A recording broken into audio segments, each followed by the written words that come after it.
Please welcome President and CEO of the Surdna Foundation, Don Chen.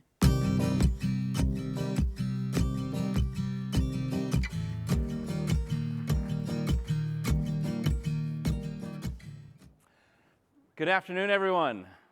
How's the energy? How's everyone feeling? Good. I know this is the last session between now and the reception at the terminal building, so we're going to make it count. So if I can ask our speakers to come on up. So I was on the president's session last year, and they invited me back to be the moderator. So welcome, everybody. Thank you. All right. Yes. Okay, well, it's such an honor to be here for the 40th, and I'm going to ask each of our speakers to introduce themselves and also talk about why is it so important for you to be here today at the HIP 40th conference. So good afternoon. It's a pleasure to be here. I'm Marla Blow. I am the President and Chief Operating Officer at the Skoll Foundation. Skoll is an organization focused on funding social entrepreneurship, and we operate globally. And our support for HIP is a function of our commitment to infusing equity in everything that we do. And it includes influencing the field of philanthropy and our commitment to driving really much needed change. The prior panel before last, I think, talked quite a lot about who has the opportunity to make decisions and be influential and write checks, and ensuring that there are check writers that look like what I see sitting on this stage. If I could hold up a mirror to you, I want check writing to look like this room and look like this conference and this event versus what it typically looks like today. And to me, that is the importance of being here. Thank you. Buenas tardes. I'm Andrea Sainz. I'm President and CEO of the Chicago Community Trust. I am the first, Chicago rolls deep. I'm the first Latinx person to hold this position in our organization's 108-year history. And I'm at HIP today because it's this network and networks like this one that will ensure that I'm not the last Latinx person to hold this role and to hold leadership roles in philanthropy all over this country. It has been so wonderful today and yesterday to be surrounded by this community of professionals, of leaders, to be in a professional setting where my native language, Spanish, is spoken as much as English, and really my preferred language, Spanglish, is spoken a whole lot. I love it. Muchas gracias. Thank you. Hi, everybody. I'm Kathy Cha, and I head up the Evelyn and Walter Haas Jr. Fund. We're based here in San Francisco. This is what our summer looks like. And we're one of the family foundations that stems from the Levi Strauss Corporation. And many generations, we're up to 7 generations of the family. And our foundation focuses on advancing justice and equality. And I'm here because as a California-based foundation, Latinos are incredibly key to our future. So it's 40% of the population and growing. And this state, my family, our community, this town is not going to be successful until Latinos soar and realize dreams. So anyways, I'm just thrilled to be here. I will always show up for this community, and plus HIP, this is so much fun. I'm seeing so many friends I haven't seen in years. It's just really great to be in this space. So welcome to San Francisco. Thank you all, and I'll just add, speaking from the Surdna Foundation's perspective, we are a 106-year-old family foundation, and I thought we had everyone beat by being on our 5th generation of family leadership on our board. You've got 7 generations of Levi Strauss family members. That is really incredible. But we are here because HIP has been an incredible partner, building momentum behind making all of us visible and also making sure that more resources are being delivered to Latinx communities. And anyone who knows me knows that we're very focused at the Surdna Foundation. We're committed to racial justice and social justice and fostering a multiracial democracy. building multiracial solidarity is absolutely critical to the work that we all do, and so that's why we're here. So I want to bring in a voice from a previous panel. So we heard, actually I think it was during the award ceremony, Miguel Santana gave us a rousing call to action about the need to be bold in today's context. We know that the Supreme Court is about to make a ruling. There's a lot of different challenges that we're experiencing across the Americas. And I want to know from the foundation presidents here, what are your top priorities? What is most urgent for you right now? What are you really focused on? Why don't we start with Andrea at this time, and we can pass it around. So in Chicago, for those of you who aren't totally steeped in Chicago demographics and history, we're about a third Latino, a third African American, a third white, roughly, and then a little bit of Asian, a little bit of other things. Or other. A little bit of Asian, about 7% Asian in Chicago. So we at the Chicago Community Trust about 5 years ago took a step back and said, okay, we've been a kind of traditional community foundation. We had 9 different areas of grant making. We supported a lot of very good organizations to do really good work. But what is the biggest issue facing our communities in Chicago today? And how can we take action and take a bold position to tackle those issues? And so, the most urgent thing continues to be the growing wealth gap, the growing gap in wealth, in assets that families, those third of Latino families, third of Chicago's population, Black families have compared to their white counterparts living in the city. Chicago's history of segregation, redlining was born in Chicago. Many of the things that have created the wealth disparities that we see all over the country were born and refined in Chicago and continued until very recently.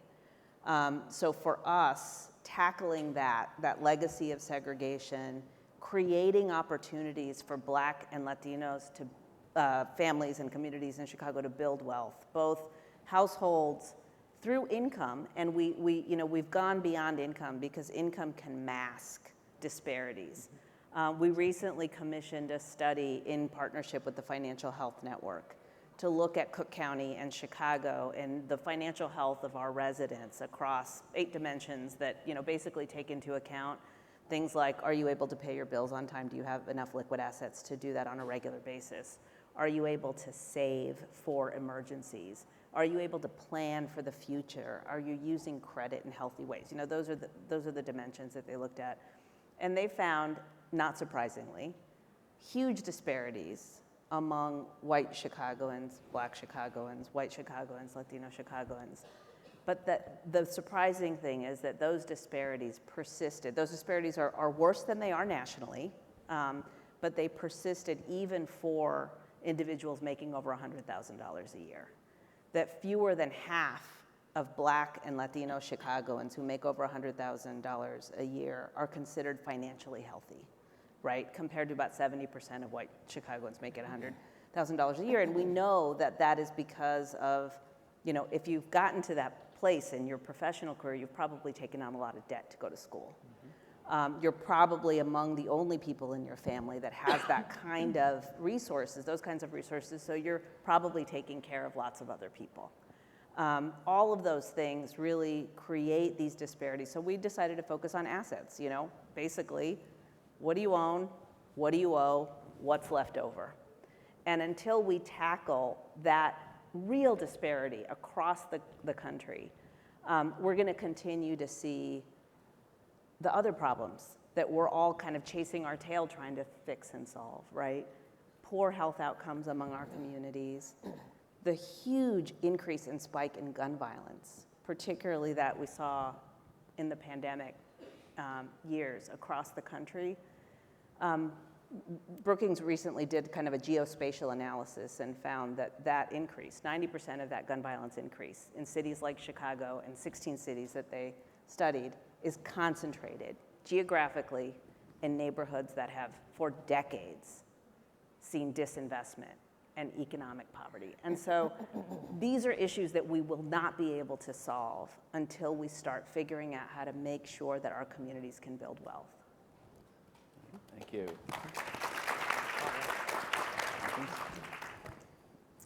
So 3 urgent issues that we're working on at Haas Junior. First of all, democracy. Started a new program.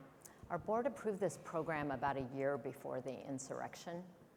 And I don't think I need to tell you all that our democracy is being threatened right now in just profound ways.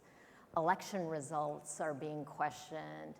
Our kids are growing up at a time with so much misinformation that, facts aren't facts anymore.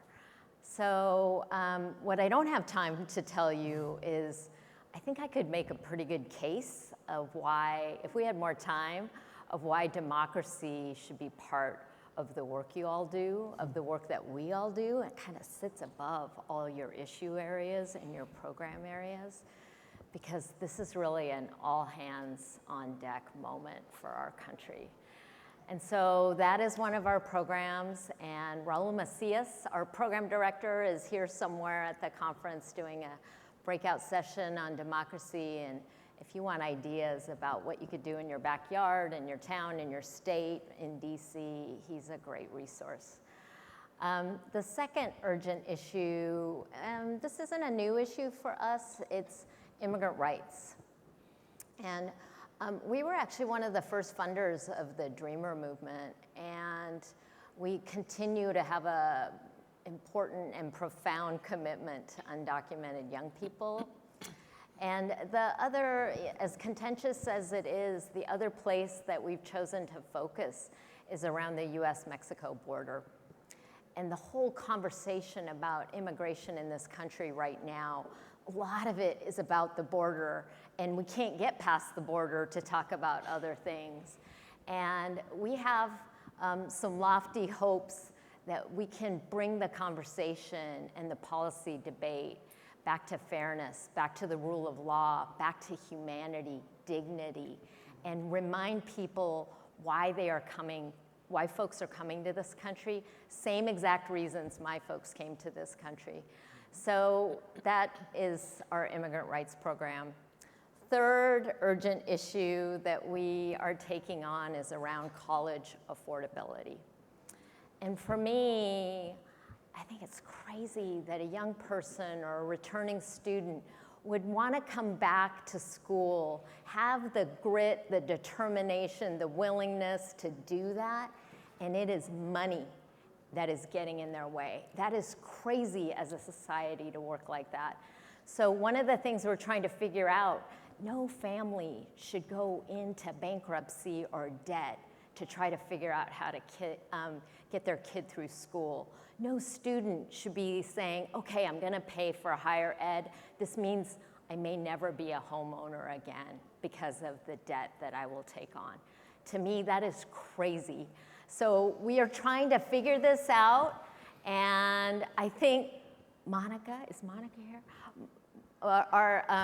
Monica Gonzalez, she's here, wave your hand. She is our College Success Program Director. We are so lucky to have her on the team, and we're gonna try to figure this out. So 3 urgent, not so easy issues, but all issues that are important to the Latino community and deeply, deeply important to the future of this country. Yeah, bravo. Yeah. So Kathy, I happen to sit between Monica and Raul at lunch. Perfect. At the table, so I got to hear the platform. Perfect. The things I will add on this, we've added 2 key areas of sort of strategic focus in response to the moment that we find ourselves in at Skoll. One is focused on engaging with the federal government as the government disperses what looks to be potentially trillions of dollars into this country. And we have a history, actually, of this kind of distribution from our government that gets highly concentrated and directed to the same sort of, the usual suspects, right? The same groups of people, the same communities, for the same kinds of projects that lead to outsized economic opportunity for a very narrow specified group that happens to be really well plugged in to our government. And they pay lots of people lots of money in order to be very well plugged in to our government. And what we are committed to is ensuring that this feels like once in probably multiple generational opportunity to ensure that some of that money makes its way to the communities that have not been invested in that have either not been invested in for generations, or were on the devastating downside of government projects like the highway system that showed up and cut communities in half, right? And thriving, long-standing neighborhoods got destroyed because of eminent domain and other practices that were applied in deeply problematic ways. And so we are engaging with a number of organizations that are connected to ensuring that the government dollars actually flow to communities and through people who are proximate to those communities to ensure that the dollars reach those communities at the state level, at the local level, and that those projects and the dollars, that where those dollars get applied, are informed by a perspective of people that are in those communities, understand the challenges, the interests, and can represent and stand in and ensure that those dollars show up differently. So that's one of the things that we have actually done some grant making around. We've hired a couple of people associated with that. And what we are planning for is this is a very narrow window, right? We feel like this is probably 18 months before we turn our attention to the next federal election. And once we are really deep in the throes of the next federal election, all bets are off, right? This die will be cast. So it feels like a right now and very urgent, very of the moment opportunity from an economic inclusion perspective to address and direct some of these funds in places that haven't seen dollars in a positive way, potentially ever in this country. So we're really hopeful around that. The other I'll add is we've added what we are calling information integrity. And that in some ways speaks for itself. We've already had some comments around that in this panel even. But the key thing for us is we are focused we have sort of 5 strategic focal points. They are climate, pandemics and health systems, racial justice and social equity, I think I've already named pandemics and health systems, climate, and effective governance and democracy. And cross-cutting every single one of those issues is the quality and caliber of information, and that information is the battleground in so many of those issues.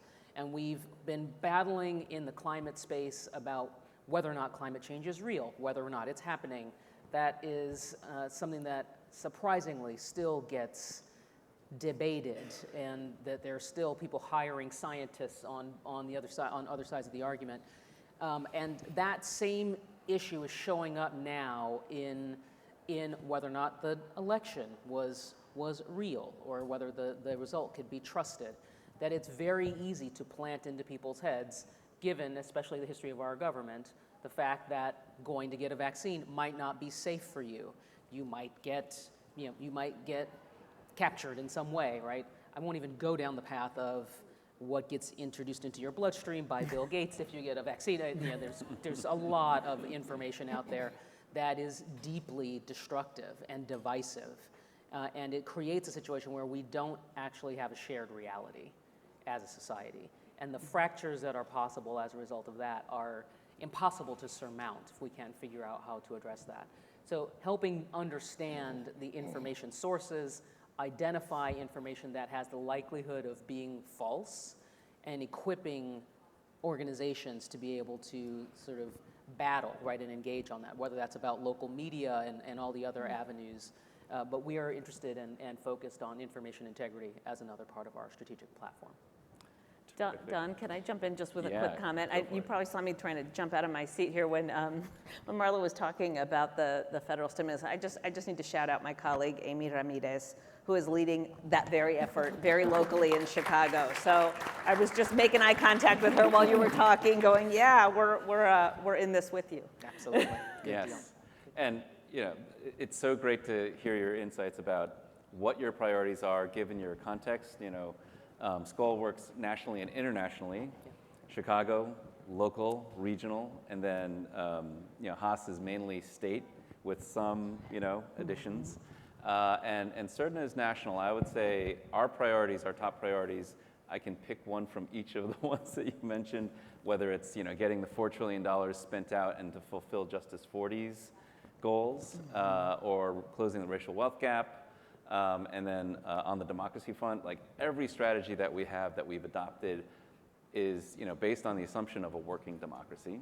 And once you start to erode those institutions, then a lot of the strategies, the strategic thinking, all the effort that we put into that starts to fall apart. So those are major priorities. But I would offer one more, and that is in 2020, George Floyd was murdered. There was a racial reckoning. There was a lot of trauma and distress and pain from that moment, and also a great deal of resolve to try to address racial equity and justice anew in this country, and perhaps in a way that it's never been addressed. And we saw a lot of commitments, a lot of wonderful statements, and what we're starting to see is waning interest in a lot of places. And one of the top priorities for us, and I'll point out my colleagues, Sophie Yem and Gabby Chincagrana, who are out here somewhere, to say that we are very committed to making sure that we maintain momentum as a philanthropic sector, working beyond the money, supporting people out in the field to make sure that we can fulfill the goals of HIP. And APIP, trying to go beyond like 1% of philanthropic dollars. For APIP, for Asian Americans, Pacific Islanders, it's like 0.2% of philanthropic dollars. It's ridiculous. And so how do we maintain that momentum? So in the context of what we're facing this month, Supreme Court's going to issue a ruling on affirmative action. That's one tool out of, very few that we have in our society to advance racial equity and opportunity. That tool may be significantly diminished, not in all sectors, but in important ones. And I wonder, I would like to ask you all, if you could think about some proactive tools, what's next? How do we continue as a sector, in your roles, how do we continue to make sure that racial equity, opportunity, access remain high priorities and that we can actually attain those goals? Who would like to go? I'll start, and I'll be brief. I think the answer to your question for us, Don, is building power and voice in communities. And I feel like a lot of times philanthropy moves through the world based on issues and based on good research and good solutions. And we need to flip that. And we need to think about if we invested in emerging community leadership, in organizing, and supported bottoms up communities to have voice, force themselves to the table, because they're not going to be asked nicely to be joining the decision-making table for the county budget or for how the city parks and rec money is doled out, et cetera. And if they are voters, and if they start running for office, and they start joining that Parks and Rec Commission, then we see change. And we see change that's not just based on one campaign and one issue. We see momentum. And so communities just take it and go.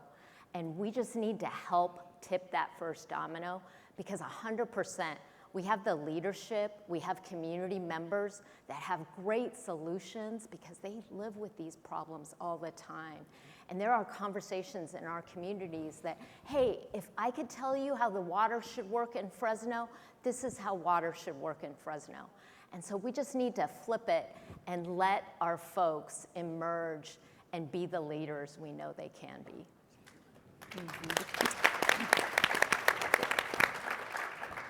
So yes to that, 100%.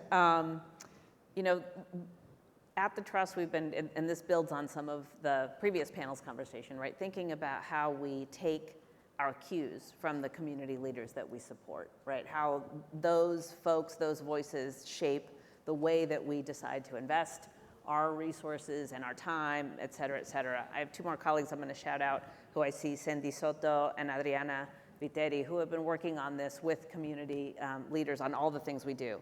So that's really incredibly important. I also want to take a stab at, I am not an attorney, I have not been trained, so please, not legal advice. But Congratulations. my understanding of a tool that we can use, just sort of speaking very practically, is this notion of targeted universalism, right? Our mission at the Chicago Community Trust is to make Chicago a better place, to care about the well-being of its people. And that's how we landed on focusing on building wealth for Black and Latino Chicagoans, because that's where the issues are, that's where the sort of trouble spots are, that will, if managed and if built well and successfully, which requires community leadership, will make the city better for everybody, right? So it feels like a way to push back against this notion that you're doing the wrong thing or you're doing the illegal or unjust thing by focusing on racial and ethnic groups and investing there, is to say no. The reason we're investing here is because we all need these communities to thrive in order to be better off as a society. And so, that's a very ill-formed legal argument, but it's where our heads are when we've been thinking and talking internally with colleagues about what position we might take if SCOTUS goes the way we think it's going to go. And it's to stand firm and say, no, we're here for Chicago, and this is what Chicago needs us to be doing. It's great pragmatic advice. See? So it's hard to build on that. Other than say I 100% agree. I I'll click like on that in some kind of metaphorical way. I also am feeling like my team is skipping my panel, so I've not shouted out my team. So we'll talk about that separately. Different issue. In terms of the question about SCOTUS and about affirmative action and where we are as a society, one of the things that we do at SCOLE, and I'll wrap in my last comment here because I know I can see the time. We work on systems change, and we operate globally. And we know that we can't be in every place on all of the issues. You guys heard me run off a list that's long enough that I can't even really say it by heart. Just another issue. But we know that in order for us to drive systems change, we have to work through people who can think about creative ways to address some of these issues. And I'm interested in engaging with people who are creative about what's going to stand in for the absence of what used to be law, right? The way that we used to use law to push and enforce and follow through and threaten change, we will now need to use a different tool. And that tool might be some kind of code of commitment or something else that we can encourage schools, businesses, civil organizations to demonstrate and be able to send signals to the market by engaging with us, by shopping here, by participating in this organization, by supporting us. You are supporting this set of principles or this idea, and then measuring that, right? That actually has to be met with some teeth, which is what the law enabled in some instances. And I don't actually have a great answer of exactly what that will be, but what I know is that there is pent-up energy, frustration, commitment to driving that change and being entrepreneurial in how we go about it, and we are here for it, right? I'm really excited about that.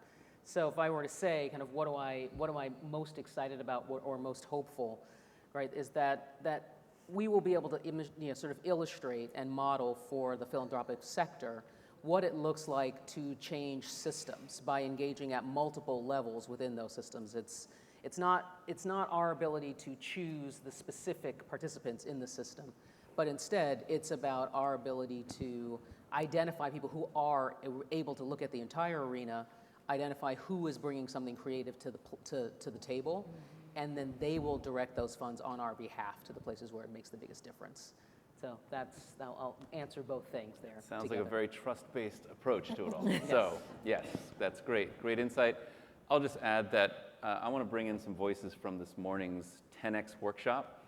So Anamari, Robert Rabin from the Rabin Group, and Tom Syens from MALDEF had a great session. They talked about this set of issues, and I just loved what Robert said, which is that we need to think about the value of diversity, equity, inclusion, belonging in this society, and really recognize it for what it is. It is effectiveness, it is excellence, it is performance, it is how we succeed as a society in a rapidly diversifying and globalizing world.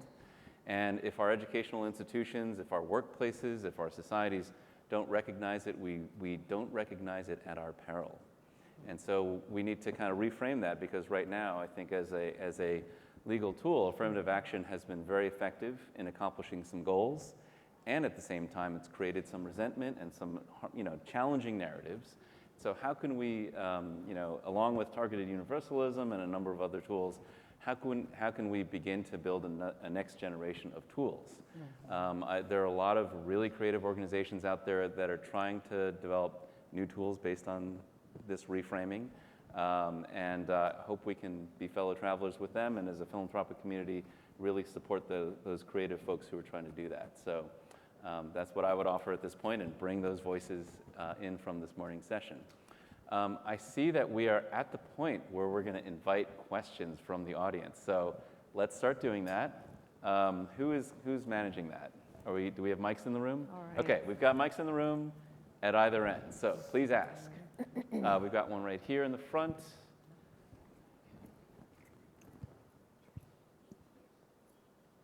Muy buenas tardes. Ceci Aquino. I serve as Executive Director at the Latino Coalition for a Healthy California. Thank you so much for the conversation today, and thank you for all the work that you're doing. I myself grew up as a dreamer, so seeing your funding there, supported me and my family. I am the first documented Executive Director for LCHC. Thank you. And I didn't get here alone, right? It was community, it was the family that really supported me and brought me here. So thank you for your involvement in that. I also want to acknowledge that the pandemic isn't over, right? Especially for Latinos. We continue to see acute cases. We continue to see long COVID, the socioeconomic repercussions of the pandemic. And so for all of us here who have the privilege to bounce back, right? Great, but there are families that are still struggling to pay for rent, to put food on the table, and the many issues that you all support, right, through the folks that you fund. But what really are we doing here? We're breaking poverty cycles, right? And I heard you say that. That is the work that we're doing, and that's a huge job that we've taken on. I think, and this, I'm getting to my question. Good. As you're thinking about the support that you're doing, I would advocate that you also consider the stability of the organizations, right? Something that we struggle with our organizations is retention. And part of that is salaries for our staff. And we come from community, we experience the repercussions that we're trying to address, but we are almost expected to work at lower rates if we're in the social justice space. So how about we start funding higher salaries so we can keep our folks happy, we can start building the wealth infrastructure, and this can be a sustainable change and not so much change within our staff. So the question would be, what are you doing and how are you thinking about that? That is a great question. Who would like to tackle that first? Yeah, I'm going to take it in a slightly different direction than you can answer probably more directly. But one of the thought experiments that I made our team go through, it involves another aspect of philanthropy, right? Which is, so we are an endowed foundation. We are unusual, right, in that we have both a living donor and a significant endowment. And we make decisions, we have $1.7 billion endowment, and we make decisions all day, every day about where that money is invested, in what communities, in whose hands, and who makes those decisions on our behalf. And I asked our team to think about, right, like we hire asset managers in the financial sector. I've spent my career in the financial sector prior to moving into philanthropy. We select them to manage those dollars on our behalf. And I asked our team to think about in a different context, but I asked them to think about, what do you think is the average compensation of somebody managing our endowment versus the average compensation of somebody that receives a grant from us? Oh my God. Right? We sit at the middle of this. I didn't even tell them, I'm not even asking you to go and find out the answer, right? Rhetorically, you know that answer is probably 5x, right? Like, and it's just something like that, easily. And that is us situating ourselves in the center of an ecosystem where we are perpetuating the problems that we say we're trying to solve with our grant making, and that has to change, right? So I have been pushing us, and it's one of the reasons why having someone that has a different lived experience and a different perspective in leadership matters. Because we have a CEO, and when I started walking around saying that, he's like, I never asked. Because he doesn't think about the world in those terms, right? So what I'm saying is we situate ourselves at the center of an ecosystem, and we have the power to change that dynamic, including sustainable wellness, long-term commitment to the grantees, and that includes appropriate compensation for all of them. Yeah. Great.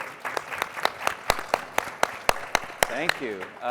We only have 5 more minutes, so should we ask for more questions? Okay? Yeah. More questions. +1. Yeah, okay. Who else has a question? Yes, all the way in the back there.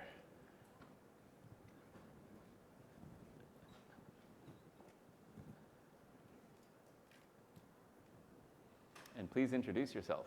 Yes, hello. Herminia Trejo with the Weingart Foundation, new to philanthropy and very critical, coming from a community organizer, labor organizer, and political organizing background. And you started to talk a little bit about how you might be doing this, but I want to know how you reconcile wanting to do systems change and also being part of that system where philanthropy is not responding with the same urgency that nonprofits and community-based organizations are responding to, like, life-saving necessities, like people on the ground doing the work that's causing the secondary trauma, and like, how do you organize yourselves, or how do you reconcile that fact? Just talking about like how you manage your assets. It's still part of the same system that created the inequity, and this money is like, belongs to community. So how do you do that work faster? Or how do you, amongst yourselves, talk about dismantling that internal system? Right. So I appreciate that question so much, and even though you're new to philanthropy, I can tell you're a wise observer of some of our challenges. And I think speed, to quote Martin Luther King, we need to move at the fierce urgency of now.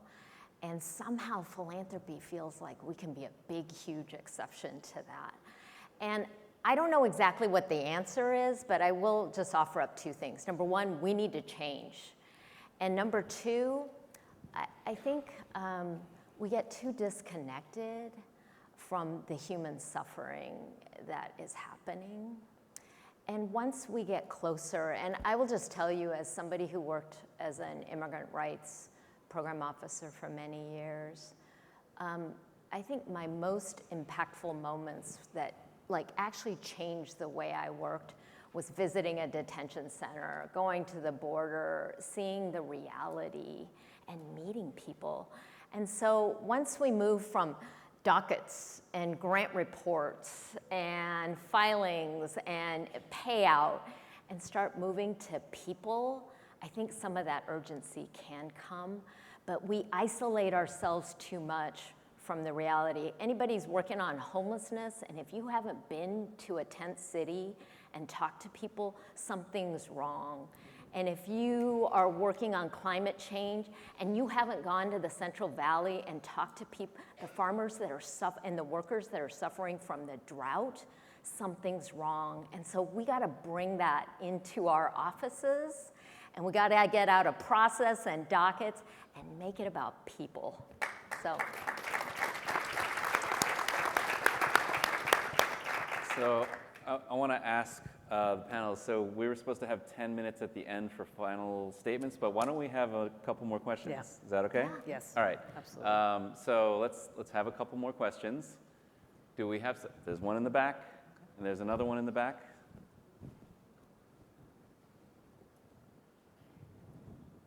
Hello, good afternoon. Thank you for your insight and wisdom and your leadership, especially all that you bring to the sector. My name is Monica Gomez, and I am a program officer at Cal Wellness. This morning, I sat in the board leadership workshop. Basically, we don't have enough Latinos on boards. There's a lot of decision-making that's happening. Yes, more of us are coming into program officer roles and grant maker roles, but at the end of the day, it's the boards that have the power. So what are you doing, and what are your peers doing, or how are you shepherding that issue to bring us to the power and closer to the dollars and really giving us the voice that we need? So the Chicago Community Trust Board is about a third Latino, about a third African American, and about a third white. Very much reflective of our demographics in the city. That's great. And I think we're sadly still unique among other foundation boards, but I have seen a lot of movement in Chicago. And the way that we've gotten there is through this community. So my Chicago people are here, and we have built relationships with one another. Leaders of foundations who are women of color get together regularly. Foundation board members who are people of color get together at least once a year. We have a whole meeting. And we've created these networks that build in opportunities for recruitment of people of color onto boards. So I think, you know, when you get to that place where there are enough people in a boardroom, that excuse of I just can't find the people, I just don't know the people goes out the window, right? Because you finally have folks in your boardroom who have relationships with other people who can also be then nominated and selected for boards. So I think Chicago's onto something. I really do see a lot of movement just in the last 3 or 4 years, not just in the CEO roles, but also in the boardrooms. And what it takes is just kind of a no excuses, like, no, I'm sorry, it's not good enough for you to tell me that you didn't find anybody, right? I've seen a lot of large foundations that are starting to use recruitment firms to help them with board selection, and often it is because of that request for diversity that they don't know how to do themselves, right? Because when the board is still all white, they don't have the right networks. But I would push foundations in your community to think outside of their own networks. If they are an all-white board or a mostly white board, say, okay, go hire a firm. You know, there are lots of people who are doing this now all over the country. And if that's what it takes to start the wheel turning and start building those networks among your board leadership, then spend the money and go do it. Thank you. That's exactly right. And I'll just add an anecdote from my experience. This problem is not unique to this sector. It's everywhere, right? So one experience I've had is working with environmental groups. And very often, for decades and decades and decades, the refrain has been, we don't know, you know, there aren't qualified candidates, we don't know people, blah, you know, and which is all baloney, to use a polite word. Right. And so a number of people of color in the environmental field got together a number of years ago, and they started building the pipeline. They call themselves the Green Leadership Trust. They organized people of color on big environmental group boards, pulled them together, identified more people, started feeding the pipeline so that they could never have that excuse. And I feel like, you know, all of us in all the different sectors need to be doing that more and more. And, you know, I hope we can do that together. Okay, I saw another question in the back there. Yes? And, ooh, we are really, is this the total time? Is this the total time we have? Okay. 20 more minutes. Oh, 20 more minutes. Oh. Wow, okay. Look at that. These clocks are confusing. Okay, great. I thought we were, like, our countdown clock is literally 0. Right. Yes. Thank you to all the panelists. You're so thoughtful, informed, and committed. I really appreciate you all for the things that you're saying and the work that you're doing. I am thinking about today during the various sessions. I hear our speakers talking about these issues that are afflicting the communities that we care about, the inequity issues, the climate stuff, all of these really significant issues. And what I feel like there's a kind of an elephant in the room, which is the Republican Party, and the lack of discourse about a party that is radicalized, recalcitrant, and retrogressive, and that stands in the way of the progress for all of these issues that you care so much about. And I just want to have you unpack that silence. What is that? What is that? Right. Oh, and sorry, I forgot to introduce myself. I'm Jaime Cortez. I'm a program officer at the Hewlett Foundation. Thank you for your question. Anyone like to take that one on? A small question you've asked there. I don't have a great answer, but I could share with you some of the ways we are thinking about it, some of the things we've done in light of the fact that we work on democracy, and you could credibly argue that we have a party in this country that is actually itself anti-democratic, which makes this work really, really difficult.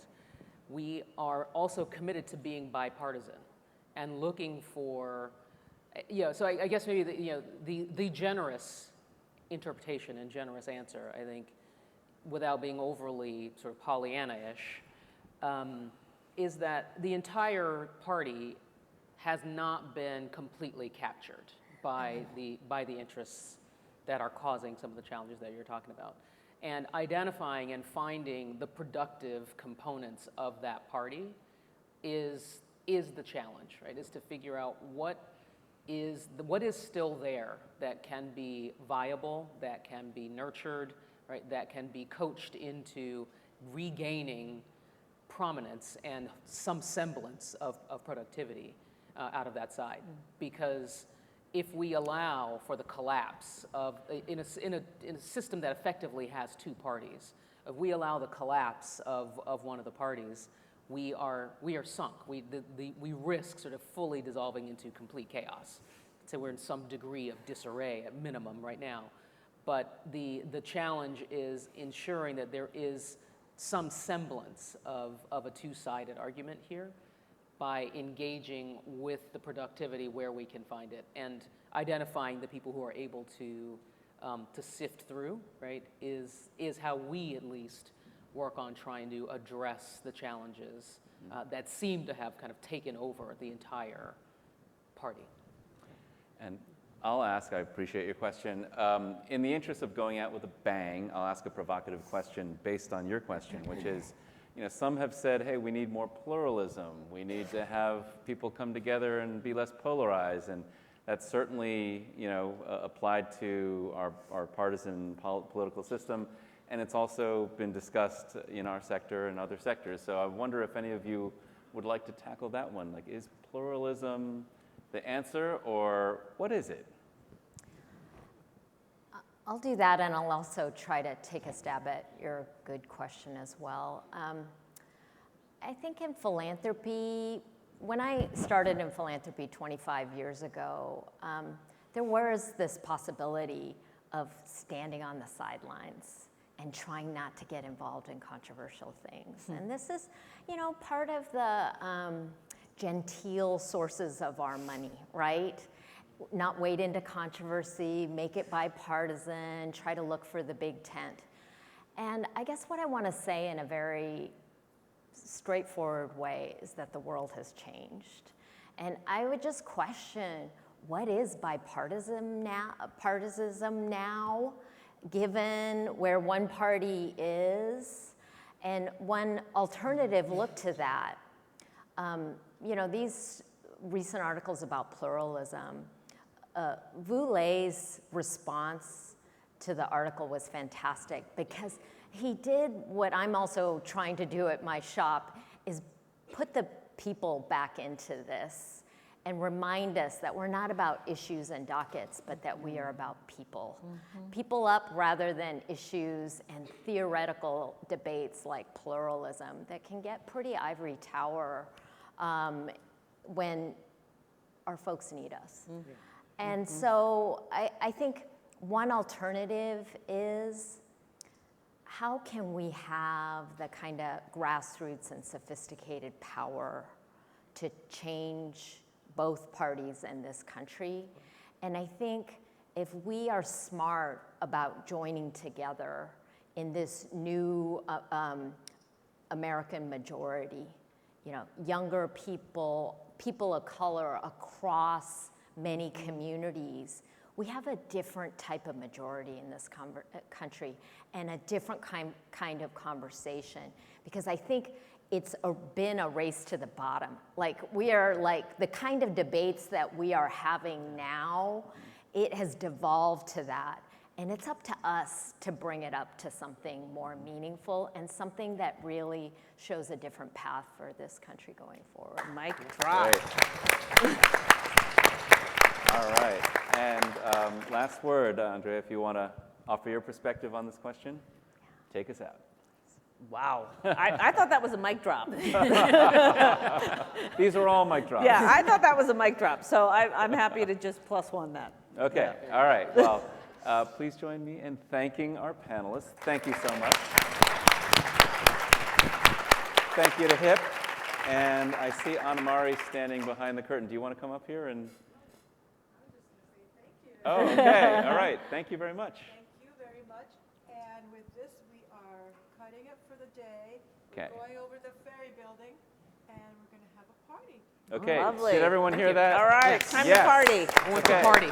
Thank you so much. Thank you. Thank you. This concludes today's sessions, but not the fun. Be sure to join us tonight for the board chair reception at the Ferry Building.